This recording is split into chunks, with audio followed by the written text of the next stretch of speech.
doing across the world where you're listening in from. Special welcome to Hard Facts this Thursday edition. It's the 30th day of October 2025. My name is Somi. As SOMI, short for Penasumi. It's good to be here as always. Always an honor to take you through on some of the hardest conversations at this time of the day on your radio. And we're going to be doing this together from now up until 7 p.m. All right, so let's get into the big three conversations straight away. Remember that you can follow us. You can join us on our live stream. It's at Nigeria Info Abuja on both Facebook and YouTube. Just go and stream the conversation and you can be stream the show rather, and you can be part of the conversation. We are ready and willing to take your thoughts on some of the biggest stories in the news this afternoon. Well, to some extent, perhaps you would say with this first story that Nigerian students can breathe a sigh of relief, hopefully, with this headline here. According to Premium Times, Nigeria government said it has begun addressing the demands of the Academic Staff Union of universities amidst renewed threats of industrial action. And they started off in a big way, if you will. The Minister of Education, Tunji Alausa, said that the government has released 2.3 billion naira for Batch 8 salary and promotion arrears to universities across the country. This in a bid to resolve ASU's grouse. Apart from the 2.3 billion naira, apparently there are other concessions that the federal government is looking to make available so that they can put an end to at least this current calls for a strike action. A statement by the spokesperson of the Education Ministry, Fola Shadeborio, said the minister disclosed this while providing updates on the dialogue with ASU. Mr. Lausa said the disbursements have been released through the Accountant General of the Federation's office, adding that universities should begin to receive their payments soon. Now, ASU had recently declared a 2-week warning strike over government's failure to address its demands, which include the conclusion of a renegotiation of the 2009 agreement it had with the government, the release of the withheld 3.5 months' salaries, sustainable funding of public universities, and the revitalization of universities. They had suspended the strike 10 days after what they termed fruitful engagement with the government and its representatives. And the union did still warn that it will recall the strike should the dialogue disintegrate. And so it did look like federal government moved into action. They're finalizing the release of the third-party non-statutory deductions and pension remittances to the Nigerian University Pensions Management, which is expected to be completed in the coming days.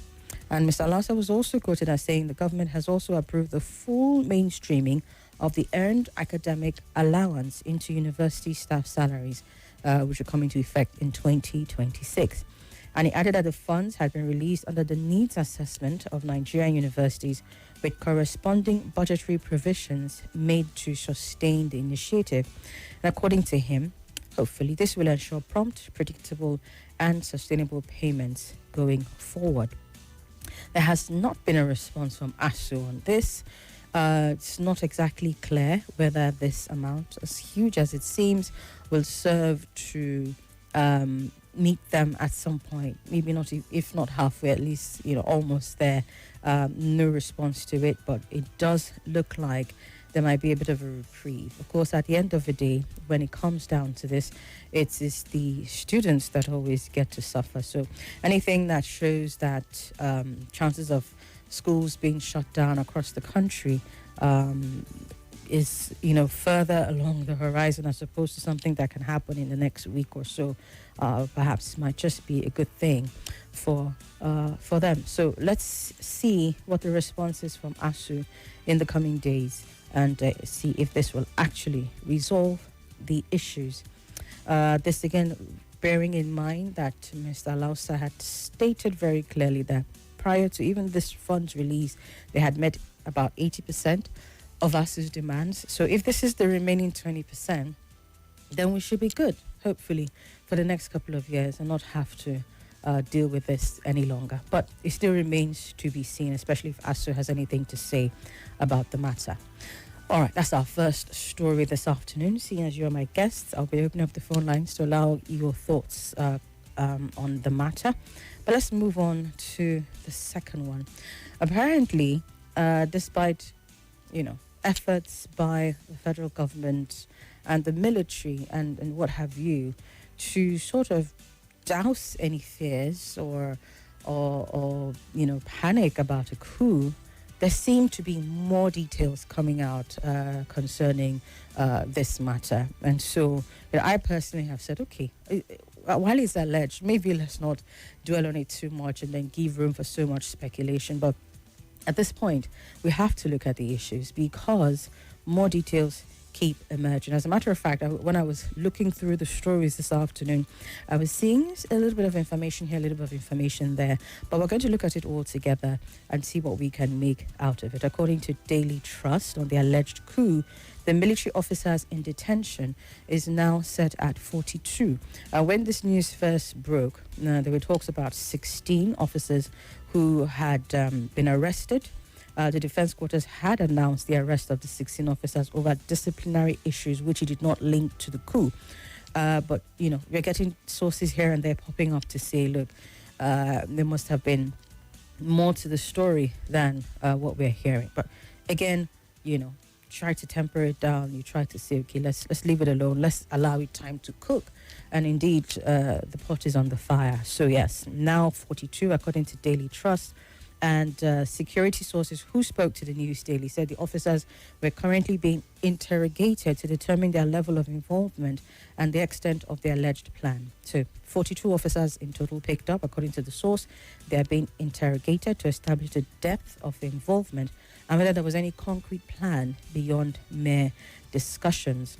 More sources with a number of claims here and there, one of them stating that there could be even more arrests made as the Defense Intelligence Agency and the military police have continued tracing communication links and possible funding channels. As a matter of fact, speaking on funding channels, I think it was the Punch that carried investigation about a 45 billion naira that was tracked by the military. Yeah, 45 billion naira. And, multiple reports have stated that some Nigerian Army personnel raided the Abuja residence of the ex-governor, Temipere Silva, also former Minister of State for Petroleum, in connection with the alleged coup plot, currently under investigation by the DIA, right? And in sequel to this discovery, they grilled some NDDC, talking about the DIA investigators, grilled some top NDDC officials about the sources of the fund, beneficiaries, and how it was utilized. The development was said to have set off panic alarms at the NDC headquarters over alleged links to financing of subversive activities.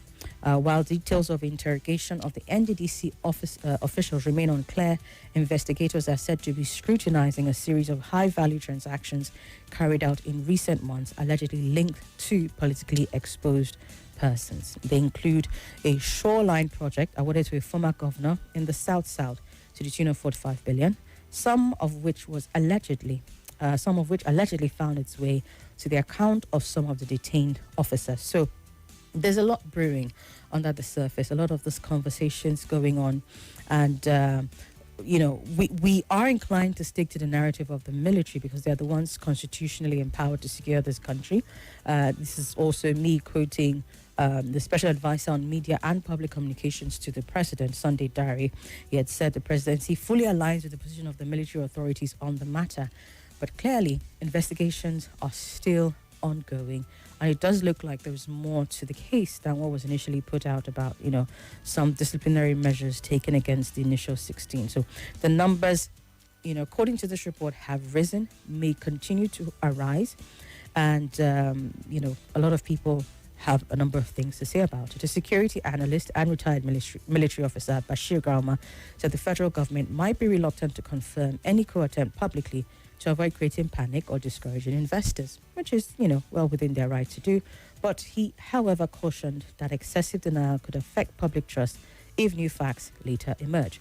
Now, it remains to be seen if they can stop any facts from emerging, but if the number of arrests are still increasing, you've had a double from 16 now at 42, according to news reports, and then also funding said to be tracked to the officers in detention, then it remains to see just how much more managing can be done concerning this story. So yes, two stories there, one concerning federal government and what they're doing with ASU, and secondly, the one about the alleged coup plot. I've got a few more stories to share, but let's take this break. When we come back, I'll look at them and then we'll open up the phone lines and let you get your thoughts on it. It's Hard Facts, the pre-weekend edition with Somi, that's me, and I'm riding solo here up until 5 o'clock when my guest joins me. And yes, I'll be having Peter Aka join me back in the studio on the conversation, but for now it's the big three and we'll be right back.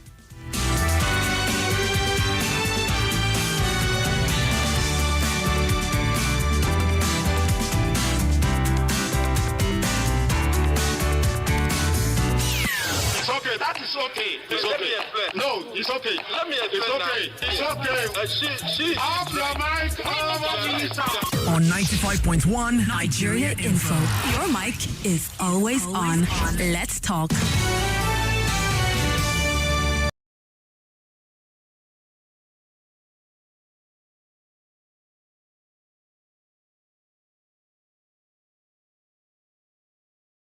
Particular societies, especially in my tradition, a woman is not allowed to inherit land. Issues that get your attention. This thing has been a carryover for the time of Jonathan. Yeah. Audio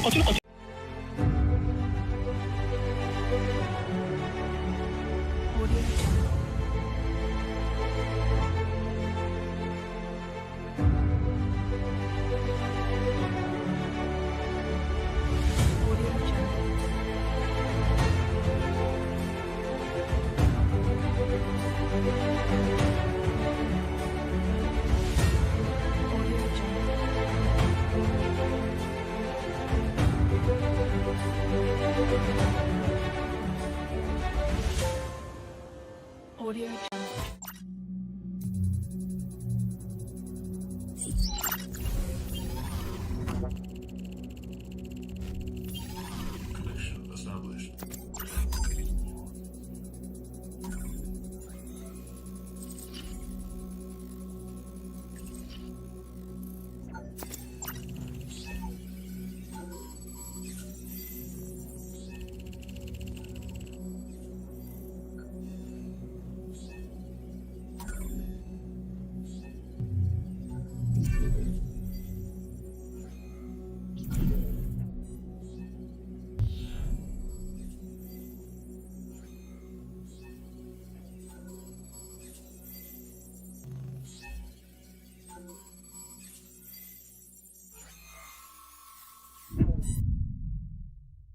One talk, news, and sports station. This is Nigeria Info.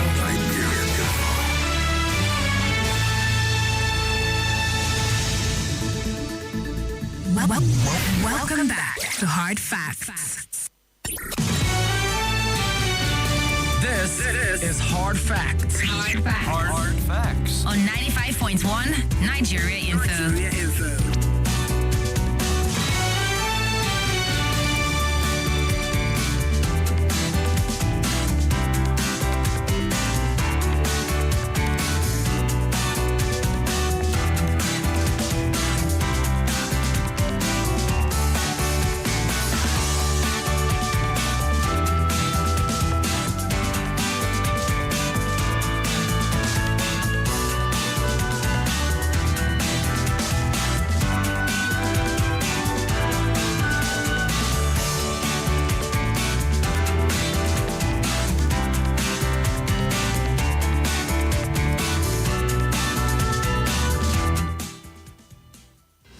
This November, a new chapter unfolds. For the very first time, the Salem Outpouring Conference comes to the city of Abuja. It's a divine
Again, thank you so much for staying with us on your number one talk station, 95.1 Nigeria Info. One more story, and then we open up the phone lines and get into the crux of the conversation with you. The president has approved 15% import duty on petrol and diesel. Yes. He has approved it. It's an introduction, first time, of a 15% ad valorem import duty on petrol and diesel imports into Nigeria. Apparently, this initiative is aimed at protecting local refineries and stabilizing the downstream market, but it's likely to raise pump prices, especially if you're still buying refined product. As far back as 21st of October this year, a letter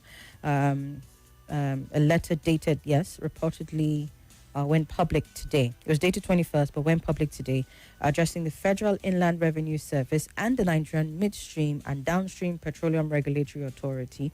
And in that letter, the president directed immediate implementation of the tariff as part of what the government described as a market-responsive import tariff framework.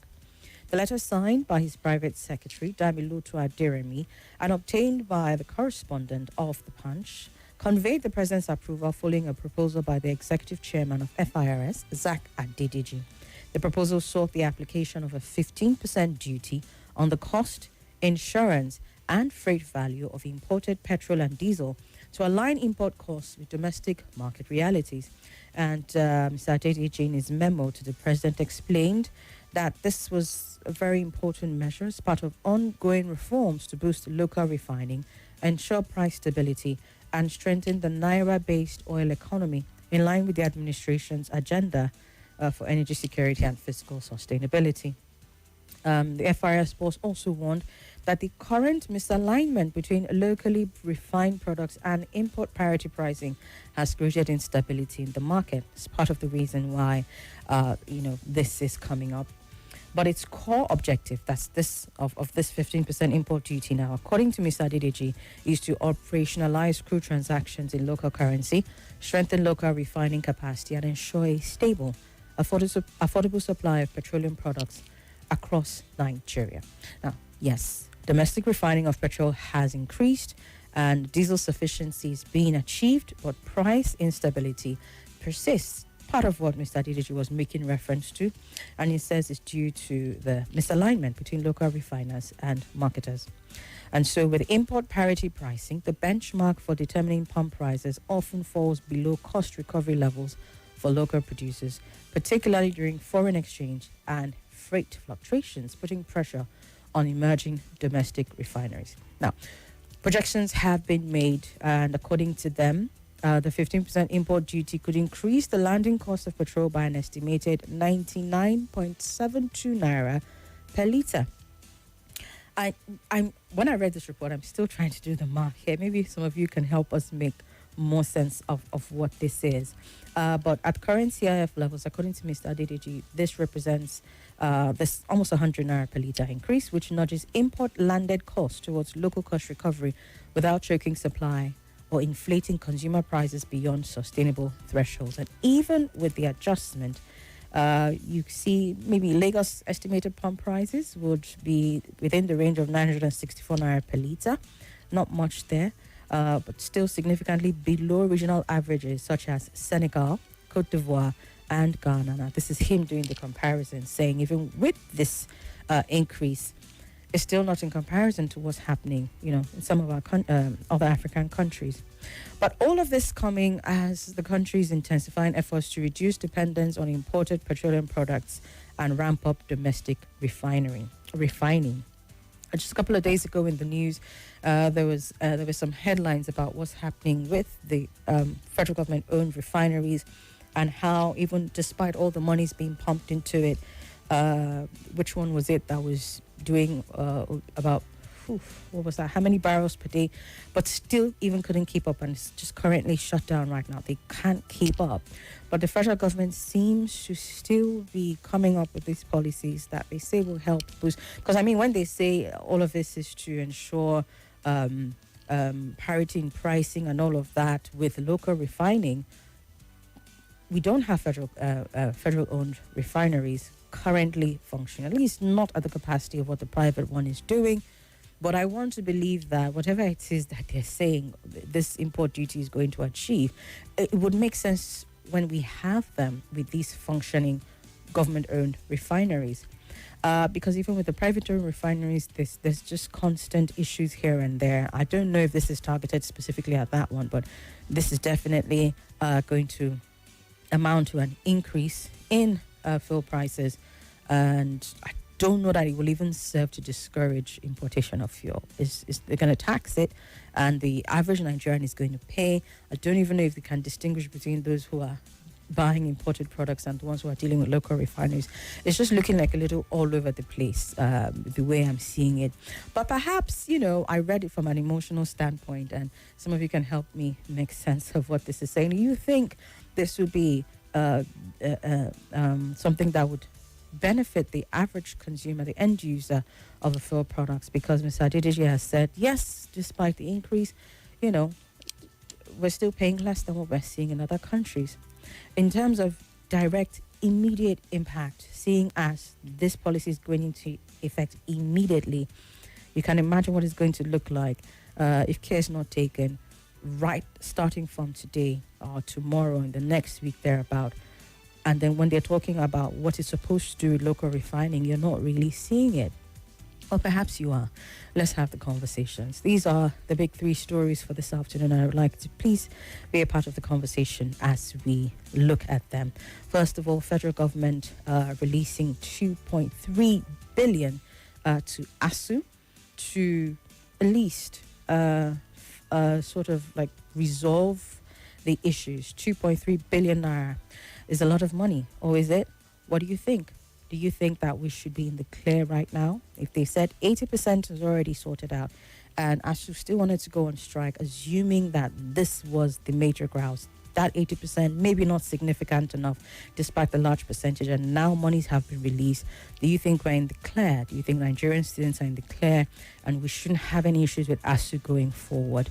Perhaps even if it's not going to solve all of the financial elements of their complaint and their grouses, do you think this is enough to get us, out of any talks about strike for the next year or two or so, if not till the end of this administration? Let's hear it. And also concerns about the continued emergence of details around the alleged coup plot and the numbers of military officers in detention, and also conversations around funding that is being tracked.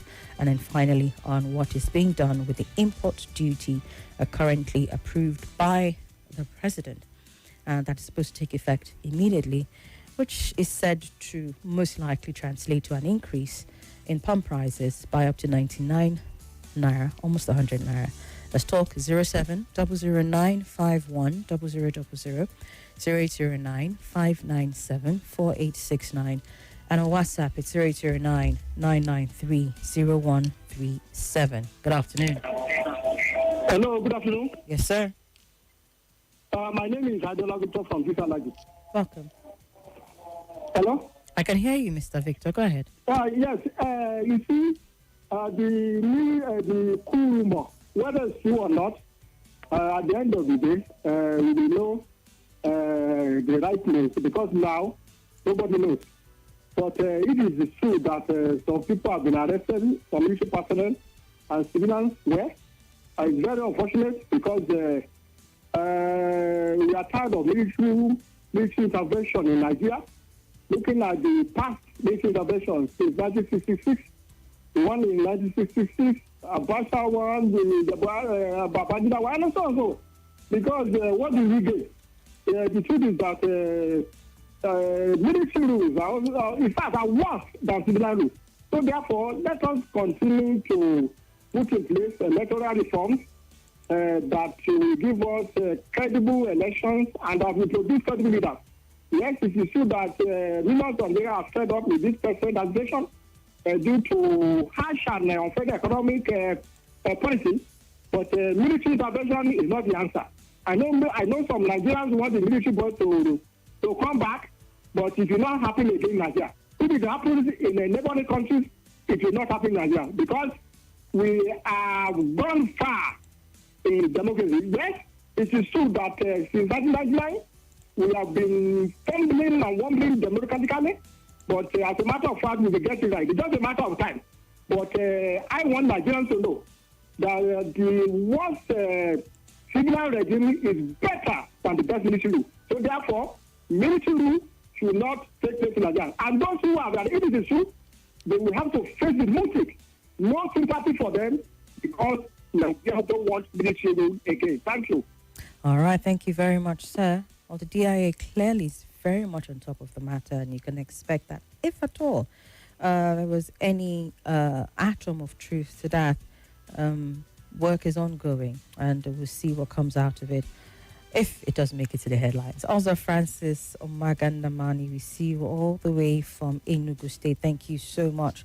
Daniel Luca, thank you. I see you as well. And Obadiah B. Peter, all of you on Facebook. Obadiah is saying hi to Miriam, though. Don't know who that is, but okay. Hi, Miriam. All right, on WhatsApp, OGB1 says, good afternoon. Talking about the coup, you see that Nigerian government has the capacity and capabilities to track down any group when it affects them directly.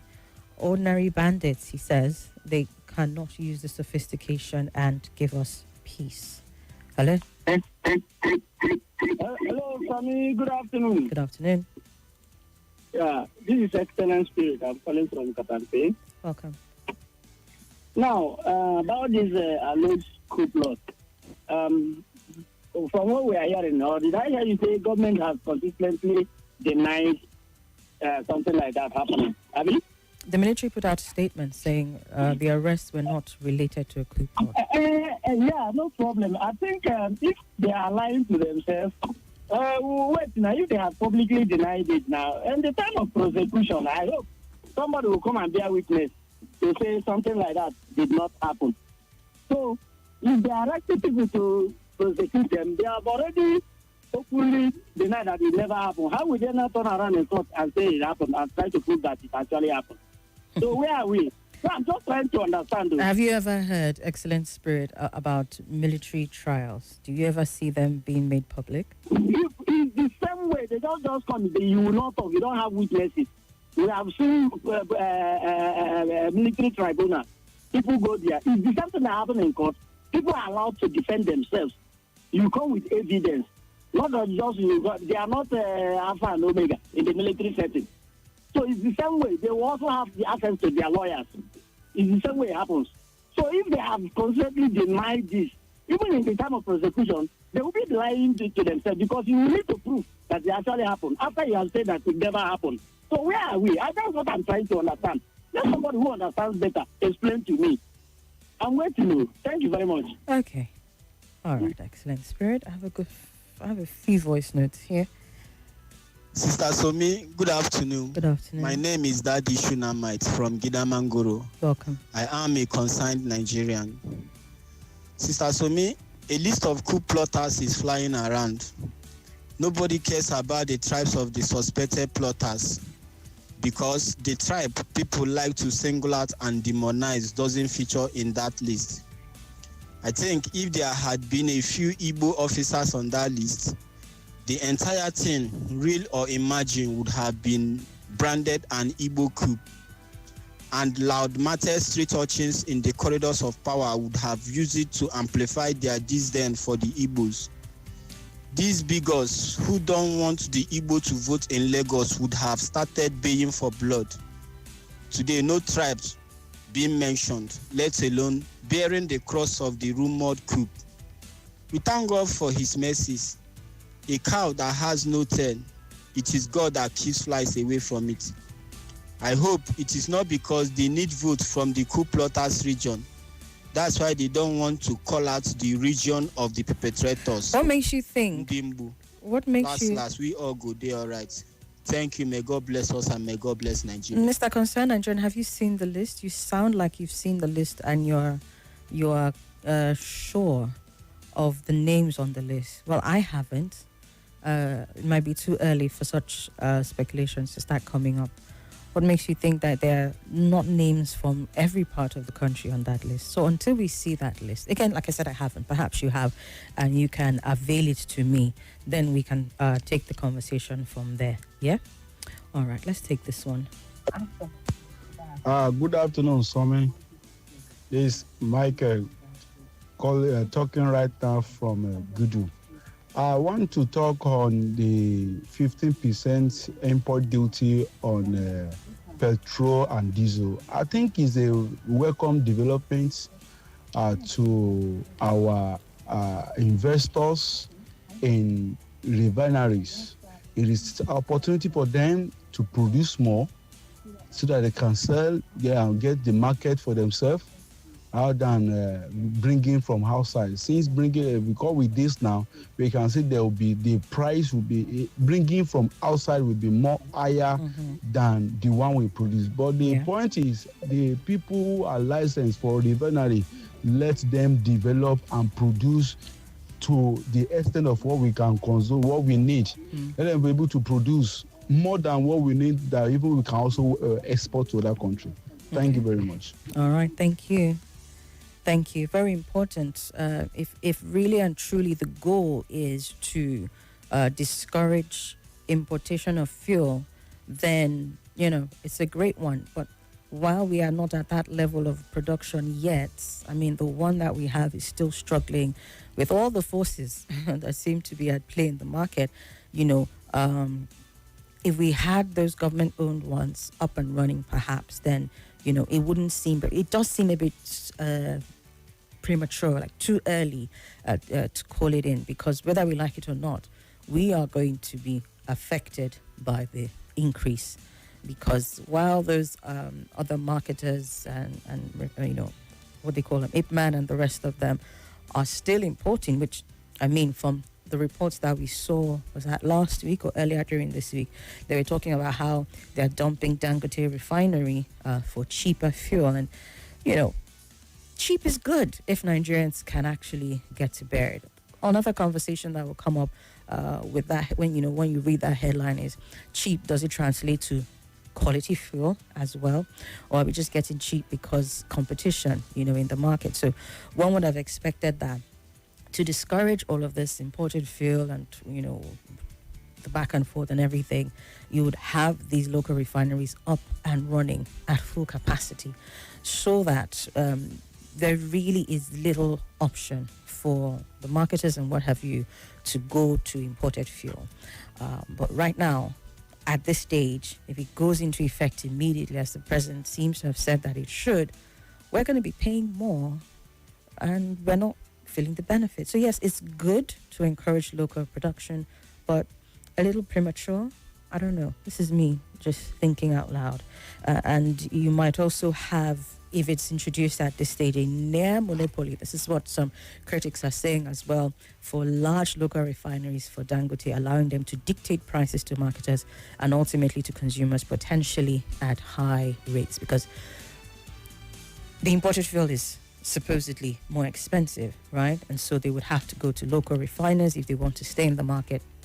But then you've created a situation where there will be the opportunity to dictate prices. This is what some critics are saying. So yes, the import duty will also generate new revenue for the federal government. Fantastic for the federal government. But we need to be able to feel the impact of the local refining and locally refined products as the people. Otherwise, we're just going to suffer for it. Okay. Let's take some more calls. Good afternoon. Hello, good afternoon. Yes, sir. My name is Jamilu Utako. Welcome, Jamilu. Yeah, I want to talk about the import duty. All right. When you look at the whole thing going down to 4 people, it's the same 4 people that are going to suffer it. Because when you look at the ones that even build their refinery here, there is no enabling environment for them to succeed. Look at what they are doing to Dangote. Investors are not coming because of the pressure is too much. And the one that you are importing, you are now putting double taxation to them to bring it. And we are the receivers, because we're going to pay high. Then what is the answer? So when you look at is for you to open the market, create enabling environment. If there is ease of doing business here in Nigeria, you don't even have to ban importation, or importation will ban itself. Because there is no how that you will see commodity that you are buying at the cheaper rate here in Nigeria, you will not travel outside to go and bring it. So the problem is within, but we are just chasing shadow. Let us make sure that we do the needful. Even the government are not helping matters, because there are some things that the investors, they are suffering from, and government don't want to make it easier for them, because of some few individuals that are benefiting from the lapses. So we have to do the needful. Thank you very much. All right, thank you. Good afternoon. Yes, good afternoon, Somi. Welcome. Yes, my name is James Awa. Go ahead, James. Good to have you here. All right, thank you. You know, for me, the most important news that I heard from your three big topic today is the reprieve that came the way of ASU. If indeed the federal government want to walk their talk based on the release of the ministers concerning their agreement. So as for this issue of protecting the local content, for me, well, we wait to see whether it will actually translate to what the government is saying. Because recently I heard the marketers say that imported fuel are cheaper than the locally refined one. So today government is saying they are trying to protect the local content. What kind of protection are they going to give the local producer, which is Dangote, that they have succeeded in pocketing him to that man? You know, what kind of protection are they trying to give the local content? I think they should come out good, because what they are saying, if we look the other side, it will come back at us. We will see the reality of what they are trying to say, because the price won't be crashing as what they want to achieve. So thank you. All right then, thank you very much, sir. It really is a bit of a difficult place, honestly, that they seem to be putting us. But let's see. Okay. Good afternoon, Somi. Caller from Ikbaja says the government is clearing way for Dangote refinery. It's a gamble, but if Dangote meets our local demands, importers will be banished into politics. So he says. All right. Good afternoon, Somi. Coup d'etat is a normal phenomenon in government. The prices are high, both successes and failures. No matter how bad our democracy is, I will not encourage a military takeover. Whether the rumor is true or false, the root cause of this incident should be addressed to avoid recurrence. Chima from Apo with that one. Thank you. Good afternoon, Somi. I'm Nemeka from Karimu. It baffles me always when our public office holders compare us to what is obtainable in other African countries whenever they want to increase our suffering. And then when we in return ask them to give us good governance as is obtained in those other countries, they will start singing of how our population cannot be compared to those countries and how one state in Nigeria is bigger than those other African countries. Please, they should spare us those stories and increase their petrol import levies in peace. After all, we will adapt to anything they throw at us as usual because we are... Okay, Nemeka from Karimu, thank you. Okay, this one says, good day, Sumi. Your signal is almost at zero over here. The Bacha Road and environs and Maraba. Okay. All right. Matt Moore, I'm just going to send you the link. Hopefully you are able to download the app and join in on the conversation there, or just listen via the website. Perhaps this is something that has skipped our engineers, because as far as I know, this issue has been largely resolved. It's been largely resolved. We've been having maintenance issues since last week, but I would definitely bring it up again. Thank you so much. And I will send you the link. Hopefully you can listen in via that platform. We have a voice note here. Hello, Sumi. How are you doing? Good afternoon. It is the great the great Williams calling from Met.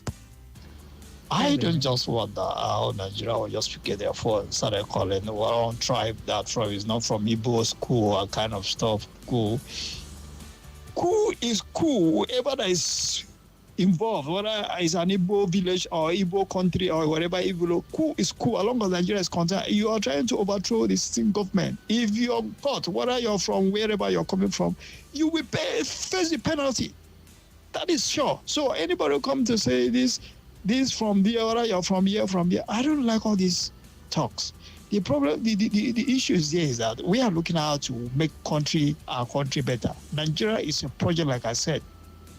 Any negative plot, to plot down the sitting government is not acceptable. It's not acceptable. So the thing should be by ballot, not by gun or by bullet. So it's not acceptable. So if anybody whoever is involved or sponsors should face the penalty.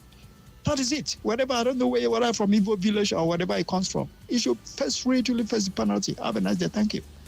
Thank you, Williams. Hello, good evening, Madam Somi. Good evening, Nigeria Info family.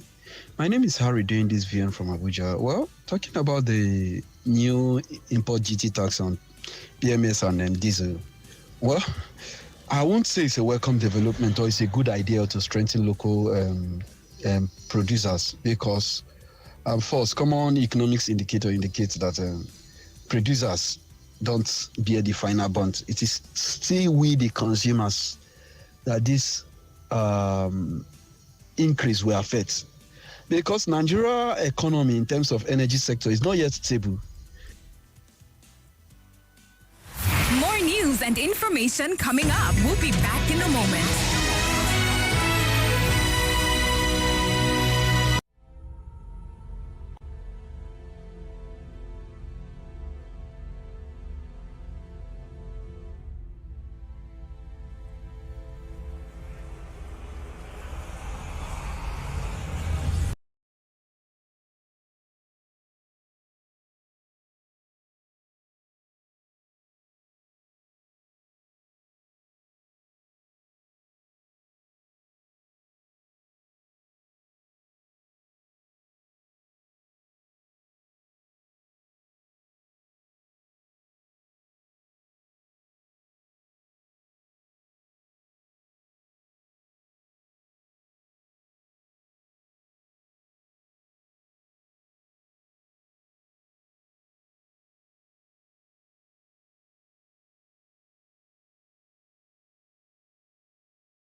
facts. Hard facts. Hard facts. On 95.1 Nigeria Info.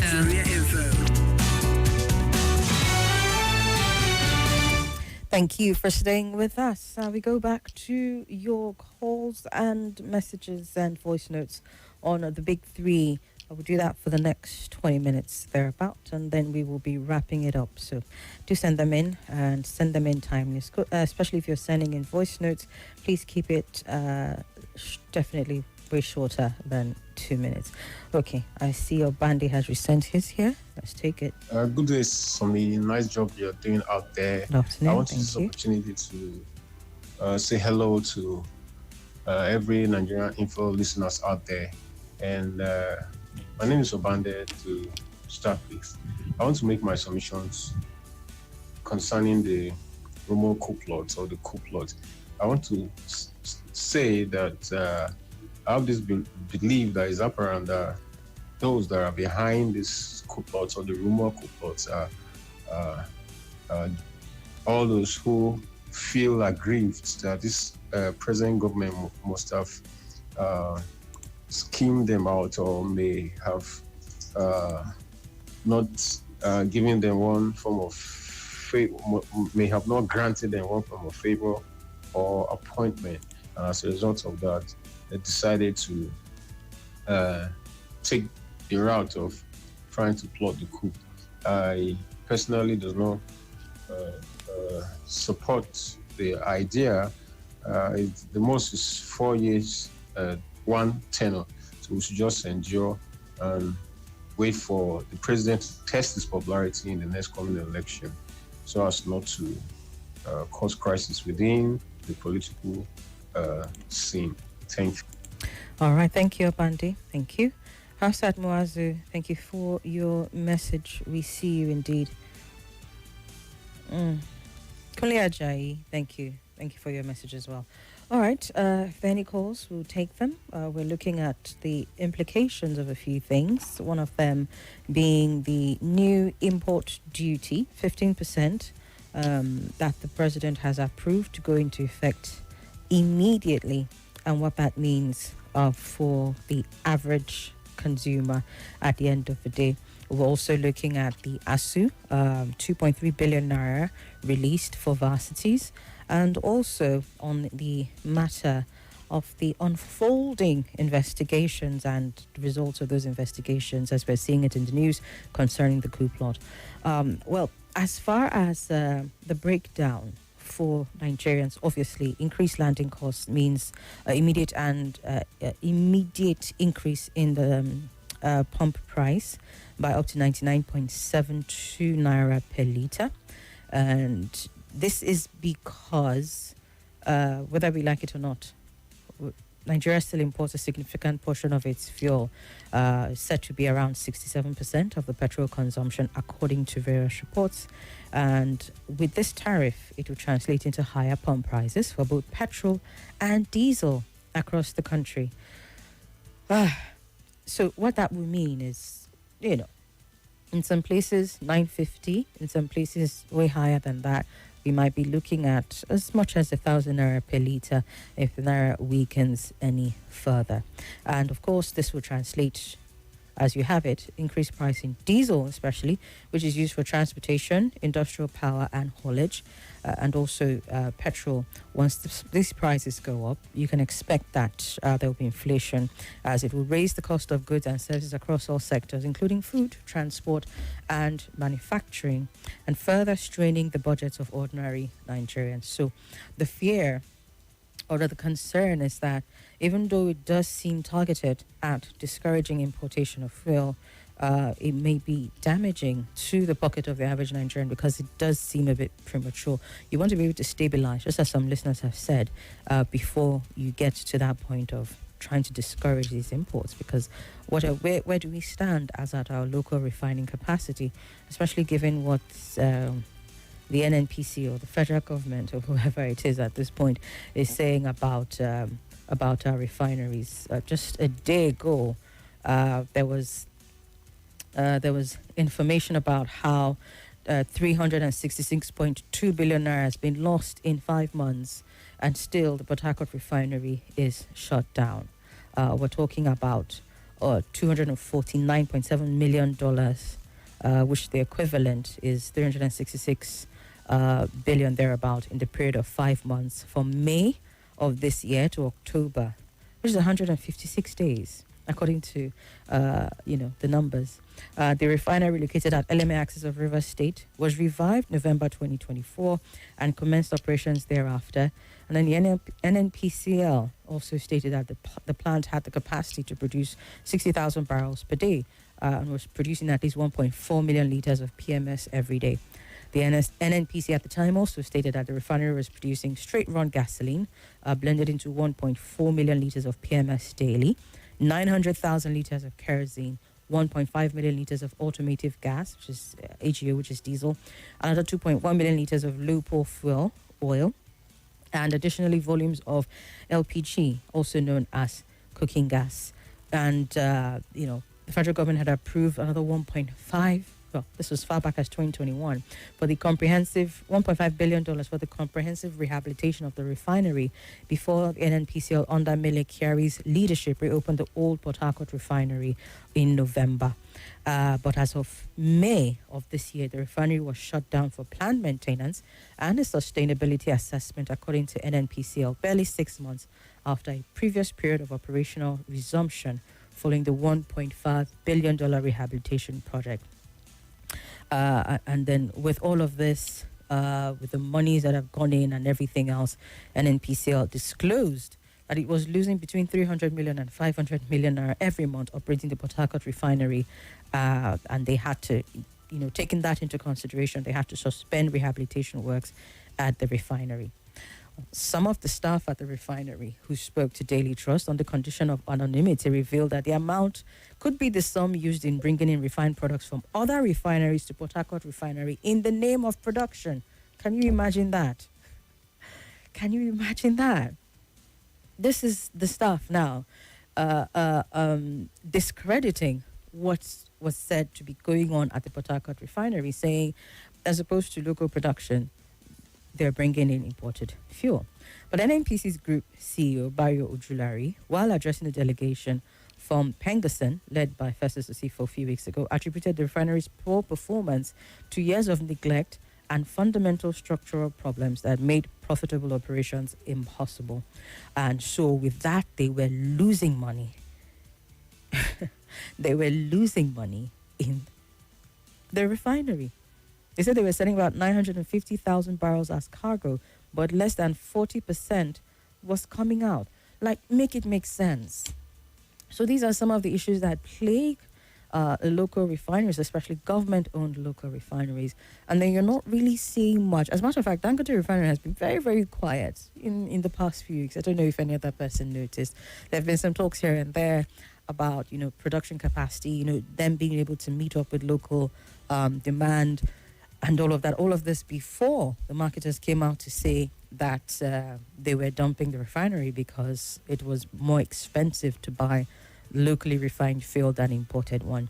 And then all of a sudden, with all of that in the mix, you now have import tax of up to 15% on the same imported fuel that the marketers are saying they're going for. So where does that leave us? Yeah. Okay. So with the local refining capacity right now, I don't know if it's safe to say next to zero, but it doesn't look like it's doing much to complement, especially the government-owned refineries, don't look like they're doing much to complement what's happening in the private space. Why is this the first line of action by the federal government? All right, let's take some more calls. Hello? Yeah, hello, good afternoon. Welcome. Thank you. My name is Abdul calling from Maitama. Go ahead. On the respect of the fuel, definitely fuel is going to be increasing. Independent marketers, it depends in the place that they have got it affordably before they spread it to the state and other stations before we would get a price going down. Because as far as there is no massive competition, most of the things that cause all those things is the removal of subsidy. So definitely now, Nigeria, at the emergence of Dangote refinery, government has made Nigerian attention to divert into Dangote refinery. We are not even talking about our own refinery anymore. We want to know from 2015 till now, how much is the government of Buhari and Tinubu put in our own refinery? There are rumors of saying that there are billions of naira that went to the refinery for the renovation of the refinery of Port Harcourt, Warri, and what have you. We couldn't be able to hear anything. So right now, government removed subsidy. There is so many massive allocation for the state government to see the development on ground. There is nothing to show on ground. They come with the policy of a cash transfer to the Nigerian elite, which actually there is nothing like this on ground. Did you say cash transfer to the elites? I didn't hear that one. You said they came up with cash transfer to the Nigerian elites? The cash transfer to Nigerian people, that's what I wanted to say, sorry. Okay. The poor people. There is nothing like this to show on ground. The cash transfer policy of government is for those people that they are around them with their boys. If government wanted to make things to be working, what is the reason why of appointing about 45 or 46 ministers with the state ministers? And you remove subsidy. And you still go ahead and borrow money. You cover this all and you dig another one. We are not going to go anywhere if that is the kind of policy we are going to play. So that is the reason why sometimes people are complaining about this present administration of Tinubu. What is the difference of Tinubu and Buhari? It's the same APC that failed Nigerians. So if we are going to take to ourselves the truth, let's talk about the party that comes up with the slogan of change. They put Nigeria into mess. Okay. How much is now if you wanted to buy a car of 600,000 direct to Kumbo, you have to get about 6 to 7 million. Is that the change we are looking for? The change we are looking for is rely on Nigerians in 2027 to keep them out of the office. Thank you, look for another credible people to rule Nigerians with good initiative. All right, Thank you very much. Keep doing what you are doing and do it very well. This is my take. All right. We'll take a few more calls and then we will wrap it up. Good afternoon. Hello? Hello, good afternoon. Yes, sir. Good afternoon. Abdul, I greet you, honestly. We are just waiting to push them from the office in 2027, I tell you. This is Edabang Bushi, right from the Genesis. I've been saying this thing here. When this government is coming, I say affliction is coming. Me and Salati, we are shouting here, affliction. Which have passed this one? No food from ground, no security, nothing is working, absolutely nothing. And they are increasing tariffs every day. Increasing tariff every day. They remove subsidy. We can't see anything on ground. They see Port Harcourt refinery started working the other time. Small time they say it's mechanical, whatever here and there. You see, oh God, it's a pity, honestly. But 2027 is around the corner. By the special grace of God, God Almighty will give us life, and then we choose a credible people that will come to the system and sanitize everything and fix this country for us once and for all. This is not our own Nigeria we were growing up now. Not be so. No. And no, it's never like this. Honestly speaking, now petrol price now is going up. After removing subsidy from 190, now 1,000 naira, and above 1,000 in some places. I was I traveled to Otupo yesterday. I know how much I saw fuel on the road. And every road, bad road everywhere. The road was bad in some areas. See container falling on the road, trailer fall. Nothing is working anymore. Well, God will deliver this country, sir. I believe. And it's all right. Yeah, it's closed. Thank you for the give it to me. Thank you. Thank you. Thank you, Odabanbushi. Hello, good afternoon. Hello, Sumi. Yes, welcome. Hello. I can hear you, sir. Go ahead. Good afternoon. Hello. Okay, my name is John. I want to go in. Me? I can hear you. Go ahead. Hello. Can you hear me? I can hear you. Go ahead. Okay, I say I want to go in line with the first caller. I don't really understand why they should increase 15% in the fuel this thing. I don't know. Did they want to kill the people of this country? The fuel that you came in and meet at just, 100, less than 100 naira, and you are bringing it to 1,000 plus. Yesterday, I bought fuel in opposite Transcorp, that AP there. I bought fuel at the rate of 94 naira. 940 naira. 940 naira. Yesterday, I know that by the time they implement this, what is it called, the 15%, what do they call it? The fuel will go to 1,000 plus, probably. Nothing will stop us from buying fuel 1,000 plus before the month of November begin. So I don't really know. You have removed subsidy. We have not seen any money for subsidy. We are borrowing money. We are still the country is in abject poverty. Everybody is crying. Nothing. They should please help us, for God's sake. Please help us. I'm tired of hearing Nigerians say that by next year we'll vote them out, next election. Next election now, they will come to use their tribal this thing to deceive many of these scholars that are saying all this. They will say, it's better I vote my brother, no matter I let him die there. Nobody wants to remember what we are passing through today. You understand? So it's high time, if we really want to help this country and know that this is our country, and move away whoever that doesn't want the progress of this country. So I want to tell you, my first car, I bought it in Kubwa Express, 620,000 in 2014.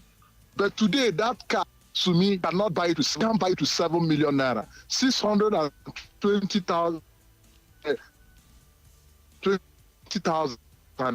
in Kubwa Express. Today, you can't buy it to 7 million naira. Where are we going? Thank you and have a good day. All right. Thank you, John. Thank you. I'll take this voice note here. Hello. Okay. So it is Williams. If you talk about the export of domestic or import our domestic product, which is the PMS or AGO of GPK, I think I need to look at one thing. If we need to ask the Minister of State of Petroleum to ask OPEC to increase our quota to 1.5 to 2 million, or if not, 2.3, so that we should have our domestic refinery that to give more crude to our domestic refinery to refine, because if you trade by naira to naira, for example, and you have a market of maybe we have about 2.3, and we are using over 500,000 or to 600,000 barrels per day for our refinery, our local refinery, or what we are giving to Dangote and other domestic refinery we have within the country. I think that will bring the price, because that will be naira to naira crude. Then the Nigerian one could be able to say we are exporting the Nigerian crude. Then we have over 650,000 barrels instead of 445,000. We increase it to 665,000. And what we are giving to a local refinery to refine, that will force the price of every byproduct to goes down. Maybe the gas, which is the refined gas, not the refined gas, and then the cooking gas to come down, and other domestic price to come down to the domestic price. So they have to increase. We have to see how we'll be able to increase our crude oil to at least to 2.3 per day, so that we could be able to make sure that the price have really come down the way we want it. Have a nice day. Thank you. All right, then. Thank you. Naira for crude, I believe, is on. That's the agreement that the federal government has with Dangote, if I'm not mistaken. But it does seem like there still needs to be more consolidated effort from the government-owned refineries to back up what Dangote is doing, because I mean, there's the issue around price control and all of that.